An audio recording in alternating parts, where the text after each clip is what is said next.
నమస్తే, welcome to మన మన్యం media news. సమాన వేతనం చెల్లించాలి, సమాన పనికి సమాన వేతనం చెల్లించాలి, 2022 పిఆర్సీ ప్రకారం జీతాలు చెల్లించాలి, 2022 పిఆర్సీ ప్రకారం జీతాలు చెల్లించాలి.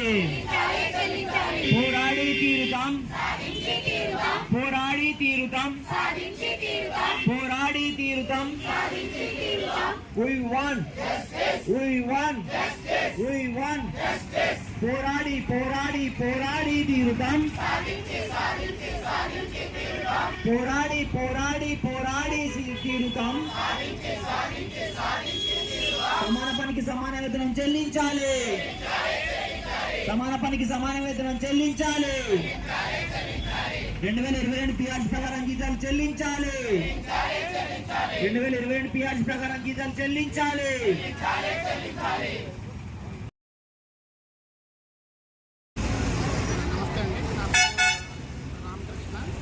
రాష్ట్ర యూనియన్ తరఫున మేము గత 34 రోజులు రాష్ట్ర యూనియన్ 34 రోజులు చేస్తున్న విజయవాడలో కన్నా మేము ఈరోజు 26వ తారీఖు రోజు ఇక్కడ నిరసన కార్యక్రమం చేస్తున్నాము. ఎక్కడ రాష్ట్రంలో కానీ దేశంలో కానీ ఏ విద్యా సంస్థలో కూడా అవుట్సోర్సింగ్ సిస్టమ్ అనేది లేదు. ఆ అవుట్సోర్సింగ్ సిస్టమ్ నుండి మాకు కాంట్రాక్ట్ టీచర్స్గా గవర్నమెంట్ కాంట్రాక్ట్ టీచర్స్గా కన్వర్ట్ చేసి మాకు 2022 పిఆర్సీ ప్రకారంగా జీతాలు చెల్లించాలని ఏళ్ల తరబడి అన్యాయానికి లోనయ్యామని చెప్పి మేము అనేక మార్లు అధికారులకి రాజకీయ నాయకులు కలిసాము. అయితే ఎవరి దగ్గర నుండి ఎటువంటి స్పందన రాకపోవడం వల్ల మేము గత్యంతరం లేక ఈరోజు ఈ నిరసన కార్యక్రమంలో ఉన్నాము. 26వ రోజు దీంట్లో భాగంగా ఇప్పటికీ 3 సార్లు మేము మా ప్రభుత్వంతో చర్చల్లోకి వెళ్తున్నాము. మాది ఒకటే డిమాండ్, మాకు సిఆర్టీగా కన్వర్ట్ చేయాలి, తర్వాత 2022 పిఆర్సీ ప్రకారంగా జీతాలు చెల్లించాలని మేము చెప్తున్నాము. గవర్నమెంట్ నుండి వాళ్ళు ఏమంటున్నారంటే సోషల్ వెల్ఫేర్, బీసీ వెల్ఫేర్ డిపార్ట్మెంట్లో ఎలా అయితే పార్ట్ టైం ఉందో అలా పార్ట్ టైంగా మిమ్మల్ని కన్వర్ట్ చేస్తాము, 24,000 జేఎల్స్కి 19,000 పుల్లిటీలకి ఇచ్చేలాగా ఫైల్ పెడతామని చెప్తున్నారు. దానికి మేము ఎక్స్పర్ట్లో కూడా అవకాశం లేదని చెప్పాము. ఎందువల్లంటే గతంలో మేము పార్ట్ టైంలో ఉండేము, పార్ట్ టైం నుండి అవుట్సోర్సింగ్ మార్చారు, మళ్ళీ ఇప్పుడు అవుట్సోర్సింగ్ నుండి పార్ట్ టైం అనేది కరెక్ట్ కాదని చెప్పి, అలాగే మాకు ఉద్యోగ భద్రత కావాలి. ఎందుకంటే గత 15 సంవత్సరాల నుండి మేము దీన్ని నమ్ముకొని చేస్తున్నాము. అందరూ క్వాలిఫైడ్ టీచర్స్, ఎక్స్పీరియన్స్ ఉంది.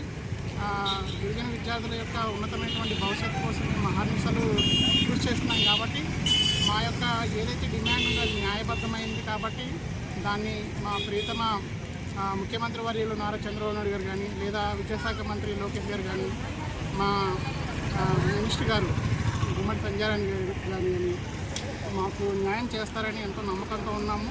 ఖచ్చితంగా మేము విజయం అయితే సాధిస్తామని నమ్మకం ఉంది. మేము ఖచ్చితంగా సిఆర్టీ మేము ప్రధానమైన ఎజెండా, సిఆర్టీ కన్వర్ట్ చేసే వరకు ఈ నిరసన కార్యక్రమం నుండి కదిలేదు లేదని చెప్పేసి సందర్భంగా మేము సౌనీయంగా తెలియజేస్తున్నాం. నమస్కారం సార్, నా పేరు ఉషా, పాడేరు ఏపీఎఫ్ కాలేజ్లో ఎకానమీ ఫ్యాకల్టీగా నేను ఉన్నాను. మేమందరం అవుట్సోర్సింగ్ డిపార్ట్ అయ్యామండి. మేము గత 10-15 సంవత్సరాల నుంచి ఏపీఆర్ రెసిడెన్షియల్ స్కూల్స్లో కాలేజ్లో మేము వర్క్ చేస్తున్నామండి. సో మేము ఎందుకు బయటకు వచ్చామంటే సమాన పనికి సమాన వేతనం అనేది ప్రజెంట్ లేదు. ఆల్రెడీ సుప్రీంకోర్టు వాళ్ళు సమాన పనికి సమాన వేతనం ఇవ్వాలనేసి ఆర్డర్ చేశారు, జీవో చేశారు. కానీ మా గురుకులం సొసైటీ వాళ్ళు అది ఇంప్లిమెంటేషన్ మాకు చేయడం లేదనమాట. మేము మార్నింగ్ 5 గంటల నుంచి సాయంత్రం 9:30 వరకు స్కూల్స్లో కాలేజ్లో ఉండి వర్క్ చేస్తున్నాం. అవే కాకుండా సండే పూట కూడా హాలిడే డ్యూటీస్ కూడా చేస్తుంటామండి. మేము చాలా ఇంటిని, కుటుంబాన్ని అన్నీ పక్కన పెట్టి మాకు గిరిజన బిడ్డలు భవిష్యత్తు ముఖ్యము, వీటి ద్వారా ఈ మా పిల్లల ద్వారా మా భవిష్యత్తు ఉంటుంది అన్న ఉద్దేశంతో మేము ఏ విద్యా సంస్థల్లో లేనటువంటి ఎక్కువ కృషి మేము మాత్రమే చేస్తాము. అదేవిధంగా ఏంటి అంటే ఐఐటీనంటే, జేఈ మెయిన్స్ అయితేనేంటి, గ్రూప్స్ అయితేనేంటి, అన్నీ మా రెసిడెన్షియల్ స్కూల్స్, కాలేజ్ నుంచి ఎక్కువ మంది ఉన్నతమైన స్థాయికి వెళ్ళినటువంటి సందర్భాలు చాలా ఉన్నాయండి. సో మేము చాలా తక్కువ వేతనంతో మేము కష్టపడుతున్నాం. మేము చేసే న్యాయమైన డిమాండ్లు ఏంటంటే కనుక మాకు 2022 పిఆర్సీ ప్రకారం మాకు వేతనాలు చెల్లించాలి, అలాగే డిఎస్సి నుంచి మినహాయింపు చేయాలి. ఇన్ని ఇయర్స్ మేము హార్డ్ వర్క్ చేస్తున్నాము, కష్టపడుతున్నాం. కాబట్టి మాకు రెగ్యులర్ అనేసి మేము అడగట్లేదు, కానీ కనీసం సిఆర్టీ అయినా చేయమని చెప్పేసి మేము కోరుకుంటున్నాం సార్. మేము ఏ ప్రభుత్వానికి వ్యతిరేకులం కాము. లాస్ట్ టైం ఉన్న గవర్నమెంట్కి చాలా ప్రాధాన్యపడ్డాం కానీ వాళ్ళు మాకు ఎటువంటి న్యాయం జరగలేదు. మేము ఈ గవర్నమెంట్ మీద ఈ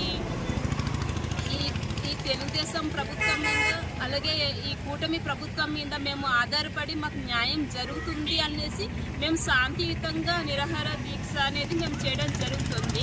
అంతేకాకుండా ఓన్లీ ఫర్ ఐటీడీఏ పరిధిలో పాడేరులో మాత్రమే కాకుండా పార్వతీపురంలోనైతేనేంటి ఇంకా మన స్టేట్ వైజ్ మొత్తం అంతా ట్రైబల్ వెల్ఫేర్ స్కూల్స్ వాళ్ళందరూ మేము ఉన్నామండి.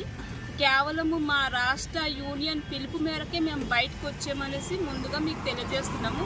మేము ఏ ప్రభుత్వానికి వ్యతిరేకం కాదు. మీ మీడియా ద్వారా మాకు న్యాయం జరుగుతుందని మేము నమ్ముకుంటూ ఇంతటితో ముగిస్తున్నాను. Thank you sir. ఉపాధ్యాయుల ఐక్యత, అవుట్సోర్సింగ్ ఉపాధ్యాయుల ఐక్యత, అవుట్సోర్సింగ్ ఉపాధ్యాయుల ఐక్యత.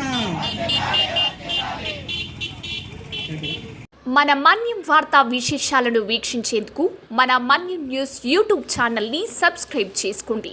అలాగే మీ ఫ్రెండ్స్ అండ్ ఫ్యామిలీ మెంబర్స్కి షేర్ చేయండి. అలాగే లైక్ చేయండి, కామెంట్ చేయండి. మా అప్డేట్స్ ఎప్పటికప్పుడు మీ మొబైల్ ఫోన్లో నోటిఫికేషన్ రూపంలో కావాలంటే పక్కనే ఉన్న బెల్ ఐకాన్ మీద క్లిక్ చేయండి. Thank you for watching.